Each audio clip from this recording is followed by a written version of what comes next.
Tudo bem, pessoal?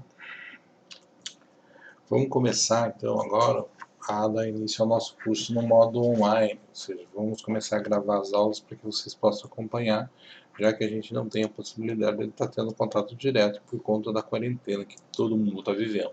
Tá?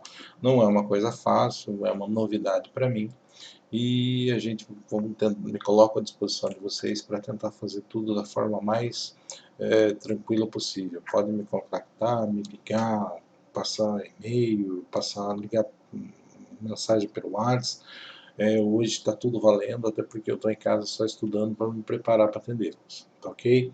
Então, o tema de hoje, pessoal, a gente vai falar de direito civil, pessoas naturais, tá? Pessoas naturais está dentro do Código Civil, lá na primeira parte. E isso se divide em 3 capítulos, pessoal. Daqui a gente tem um quadrinho bem objetivo para vocês entenderem, que nós vamos ter dentro das pessoas, pessoas naturais, pessoas jurídicas e regras relacionadas ao domicílio dessas pessoas. Então, por partes, a gente vai tratando uma por uma das situações, tá? E personalidade, capacidade, direito de personalidade e ausência. São coisas assim que será a sequência lógica do nosso estudo, tá ok? Então, personalidade jurídica, pessoal. Personalidade jurídica é a aptidão que uma pessoa tem para contrair direito ou obrigação, tá? Obrigação a gente também pode chamar deveres. Ou seja, é a existência da pessoa juridicamente falando. Então, personalidade jurídica é o fato do sujeito poder ter direito e ter obrigações. Ele existir no mundo jurídico como alguém que tem obrigações e direitos próprios. Tá? Então, Clóvis de Vilacqua coloca lá: a aptidão é reconhecida pela ordem jurídica a alguém para exercer direitos e contrair obrigações. Então, é uma coisa bem simples, personalidade jurídica. Ou você tem, ou você não tem. Ou você é capaz de ser detentor de direito, ou você não é capaz. Esta situação, esta personalidade é uma característica da pessoa. Tá? E nós vamos, na sequência, tratar do que seria a capacidade. Vejam, personalidade jurídica é a aptidão para o exercício jurídico, tá? Para ser titular de direitos. Agora, capacidade é um desdobramento dessa situação. Eu vou dizer que toda pessoa é capaz de direitos e deveres na ordem civil, tá? Artigo 1º, onde é o Código Civil, tá? Todo homem tem personalidade, é o mesmo que dizer que todo tem capacidade de ser titular do direito. Então, a personalidade nasce com a pessoa. A capacidade é uma coisa que ele vai desenvolvendo, ok? Então, tais atributos não se confundem. Capacidade é uma coisa, personalidade é outra. Então, a capacidade pode sofrer limitação. Por exemplo, vamos pegar uma limitação simples. Uma pessoa relativamente incapaz, que tem menos de 16 anos, ela não pode praticar todos os atos da vida civil. Isso é uma limitação a quê? A sua capacidade, não a personalidade jurídica. Ele é uma pessoa, ele é detentor de direitos. O que sofre limitação é a sua capacidade de atuar sobre esses direitos. Tá? Então pode-se dizer que uma pessoa é mais ou menos capaz, mas não pode-se dizer que ela é mais ou menos pessoa. Então a personalidade jurídica é nata da pessoa. Tá? Vejam, capacidade de direito. Capacidade, então, é a medida da personalidade. Se é a medida da personalidade, todos têm ao nascer com vida. Então, todo mundo tem personalidade. Nasceu, tem personalidade jurídica. Agora, a capacidade vai se diferenciar entre capacidade de direito e capacidade de gozo. Também denominada é a capacidade de aquisição de direitos. Tá? Então, é uma situação que muda um pouquinho. Personalidade e capacidade se completam. São coisas assim que estão está na sequência da outra. Logicamente que personalidade vem primeiro, depois vem capacidade. Mas nada vale ter personalidade se você não tiver capacidade jurídica. Tá? Não existe capacidade para aquisição de direitos da mesma forma onde não existe personalidade jurídica. Para isso, nós vamos diferenciar capacidade em dois aspectos. Primeiro, capacidade de fato. O que consiste a capacidade de fato?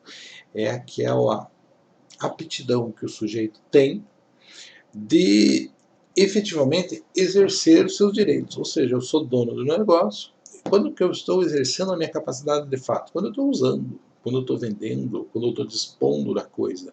Isto é a capacidade de fato colocada à prova, sendo atuada. Tá? Então esta é a situação, isto é o que realmente demonstra capacidade de fato.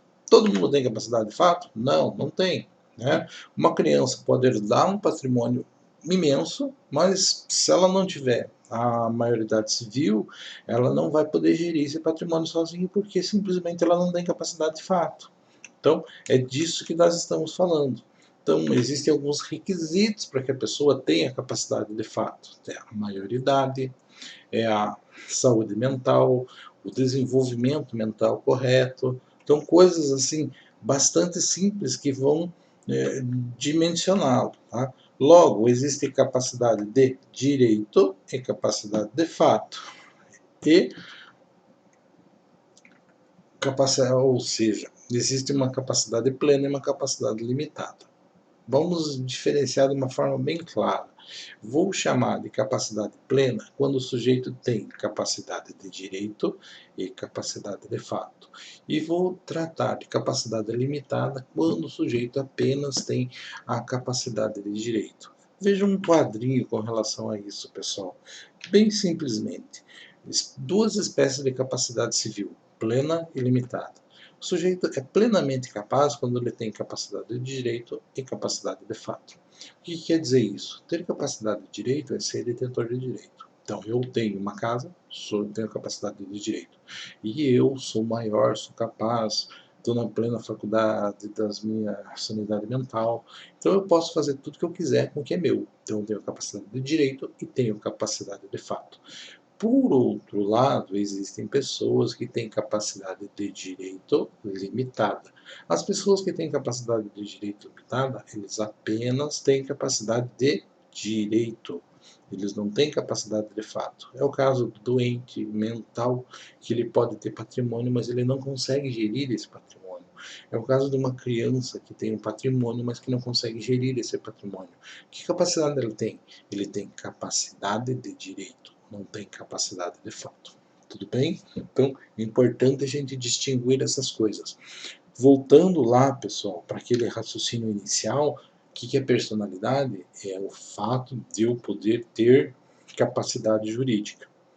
Então, se eu tenho personalidade, eu posso ser detentor de direito, e se a minha capacidade de direito for plena, eu tenho capacidade de ter direito e tenho capacidade de gerir esses direitos. Tá? Agora, personalidade é o fato que diz que eu posso ter ou não direitos. Tá? Para que uma pessoa tenha personalidade, basta que ela nasça com vida. Tudo bem? Essa é a regrinha simples que nós temos com relação à capacidade. Tá? Vejam aqui, pessoal, é importante também entender a diferença entre capacidade e legitimidade. Então, capacidade, essas duas coisas não se confundem. Eu vou dizer que legitimidade é aquela aptidão para praticar determinados atos. Tá? É um espaço de capacidade especial. Bem especificamente, vou dizer para vocês, legitimidade é o que liga o sujeito ao direito. Tá? Eu tenho legitimidade de proteger a minha propriedade, tenho legitimidade de buscar algum reconhecimento, tenho legitimidade de buscar a guarda de uma criança que é minha filha, e assim por diante. Isto é legitimidade, o que liga o sujeito ao direito, a uma pretensão. Capacidade é ele ter condições reconhecidas na lei de exercer o seu direito ou simplesmente ser dotado de direitos. Né? A ausência de legitimidade não acarreta incapacidade, porque são coisas absolutamente distintas. Eu vou dizer, legitimidade é o que me liga àquele direito que pode possibilitar que eu vá atrás e discutir aquela questão. Já no tocante à incapacidade, eu não estou pensando na forma de pleitear isso, de buscar isso, de buscar uma tutela jurisdicional, por exemplo. A incapacidade é eu tenho o direito, mas eu não posso exercê-lo. Tá? São coisas absolutamente distintas. Né? Vou dizer que legitimidade refere-se ao titular daquele direito. Então, quem tem aquele direito tem legitimidade para buscar a guarda dele, para reclamar. Eu estou dono de uma coisa, pegaram essa coisa justamente, eu tenho legitimidade de ir lá e reclamar isso. Ok? Então, legitimidade é o que me liga ao direito. Capacidade é se eu tenho ou não condições de ser detentor daquele direito, se eu tenho ou não condições de exercer os atos decorrentes de quem é dono daquele direito. Sujeitos da relação jurídica, pessoal. É interessante falar que a relação jurídica ela regula toda a vida em sociedade. Então, a relação jurídica é uma relação da vida social regulamentada pelo direito. Então, isso é uma relação. Então, eu tenho um negócio, eu tenho uma sociedade, eu tenho um casamento. Todos esses elementos são caracterizados por elementos da sociedade, relações jurídicas. Dentro dessas relações jurídicas, eu vou ter a pessoa natural, que é o ser humano, chamado em alguns países de pessoa física. Tá? Nós vamos ver que nós mesmos utilizamos muito a expressão pessoa física por influência do direito fiscal. Para a questão tributária, o tributo distingue as pessoas em pessoas jurídicas e pessoas físicas. Pessoas físicas são pessoas naturais. Nós somos pessoas naturais do ponto de vista do direito civil. Tá? Não pessoas físicas. Quando você fala pessoa física, você está utilizando o conceito de direito tributário, mas é o ser humano. Tá? Então, os sujeitos da relação jurídica, né, que normalmente é o que relaciona uma pessoa a outra, os diversos atos da sociedade, tem como elementos, primeiro, a pessoa natural ou a pessoa jurídica. Pessoa jurídica é um conjunto de outras pessoas. Na verdade, a pessoa jurídica, a gente vai estudar a fundo, ela é uma coisa que foi criada para possibilitar que algo seja feito, para que o empreendimento seja realizado. Então, ela tem algum objetivo, algum interesse comum que faz com que as pessoas se reúnam, né, e de forma coletiva, justa, busquem alguma coisa. Isso é a figura da pessoa jurídica. Existem diversos tipos de pessoas jurídicas distintos e nós devemos tratar de alguns deles. Faz parte do nosso objeto. E lá no direito empresarial vocês vão estudar a questão da pessoa jurídica um pouco mais profundamente. Mas nós também abordamos essa situação aqui na sequência. Pessoal, tem um tema muito interessante que está em voga agora, pessoal, que é a questão dos animais como sujeitos de direito. Vejam, assim, de uma forma bem interessante, o que nós falamos? Nós falamos que personalidade é aquilo que o sujeito, quando nasce com vida, adquire. Tá? E quando ele tem personalidade jurídica, eu estou dizendo que ele pode ser detentor de direitos e, se ele tiver capacidade, além de direito, capacidade de fato, ele pode exercer esses direitos. Para a gente distinguir bem o que é capacidade e personalidade, é interessante trazer esse novo fato que está sendo tratado, que foi tratado, na verdade, pelo Senado, que aprovou no dia 7 de agosto do ano passado, né, um projeto-lei que trata do regime jurídico dos animais. Por que isso, pessoal? Porque até a existência deste projeto-lei, que foi aprovada pelo Senado, mas ainda tem uma tramitação até vir a lei e isso realmente passar a existir, nós vamos dizer assim, animal, para nós, não é detentor de direito, é sujeito. Então, eu sou dono de um animal. O animal não tem direito. Ele pertence ao direito de alguém. Ele não é titular. Pelo nosso ordenamento jurídico, nós não vemos os animais como detentores de direitos, e sim como objeto de direito. eles não são donos de nada, eles são propriedade de alguém. E sempre foi entendido dessa forma. O que acontece? O que acontece é que cada vez mais a sociedade evolui e se preocupa de uma forma um pouco mais contundente com os animais. Tá? E por conta disso surgiu um posicionamento diferente e esta situação está mudando. Então não é está se criando um meio termo entre quem tem personalidade jurídica e o que não tem, e colocando o seu animal no meio desse caminho. Ou seja, eu estou reconhecendo animais como sujeitos de direitos e não apenas como objeto de direito. Está sendo criada uma classe que os animais estão chamando de ser sencientes, ou seja, capazes de sentir emoções e passíveis de sofrimento. Por conta disso, pessoal, eu reconheço que o animal sente emoção, tem sofrimento, ele não tem inteligência para gerir, para ser dono de um patrimônio, mas ele tem sentimento. E a partir desse momento, foi acrescentado à lei de crimes ambientais, por exemplo, que eles não são mais considerados como móveis, como coisas tão elementares. A mudança está vindo na ideia de trazer eles como detentores de direito, para evitar maus tratos. Não que eles sejam donos de coisas, mas que eu reconheça direitos a eles e que eles têm, por exemplo, o direito a um cuidado, a uma saúde, a uma manutenção de uma forma diferenciada. Não exatamente como um ser humano, mas que este direito a um cuidado básico está passando a ser reconhecido pelo animal. Então, opa, se eu estou falando que o animal hoje tem um direito, eu não posso dizer mais que ele não tem personalidade jurídica nenhuma. Entendemos a diferença de personalidade jurídica? Até pouquíssimo tempo atrás eu dizia, o animal não é detentor de direito, ele é objeto de direito. Por quê? Porque ele não tem personalidade jurídica. Hoje nós estamos entendendo que o animal sofre e que ele precisa ser bem tratado. Se ele precisa ser bem tratado, ele tem direito a ser bem tratado. Se eu reconheço que ele tem direito a ser bem tratado, eu passo a reconhecer que de alguma forma ele tem capacidade. A capacidade do animal é igual à nossa? Não, é diferente. Por conta disso, eu passo a dizer que os animais, a partir da aprovação dessa lei, não são mais objetos de direito, são detentores de direito, são seres sencientes. Tá? Exemplo, a gente tem história, por exemplo, de habeas corpus e outros instrumentos legais que foram impetrados para resguardar o direito de animais. Então isso aqui é uma coisa extremamente nova para quem gosta de animal, é uma coisa que vale a pena pesquisa e que está mudando de uma forma muito contundente o direito civil que a gente conhece. Tá? Tudo bem? Voltando para a nossa pessoa natural, nós temos que lembrar lá o que diz o artigo 1º do Código Civil. Toda pessoa é capaz de direitos e deveres na ordem civil.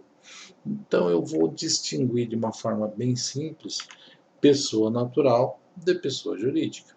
Então, toda pessoa é capaz de direitos e deveres na ordem civil. Quando ele fala toda pessoa, eu vou colocar tanto a pessoa que existe natural, o ser humano, que nasceu, adquiriu personalidade e, por consequência, vai adquirindo capacidade, que começa como capacidade de direito e depois transforma-se em capacidade de direito e de fato, logo pleno, e a personalidade jurídica também. A pessoa jurídica, ela é uma pessoa criada pelo homem para algum fim objetivo e, por sua vez, também pode ser detentora de direitos e de deveres.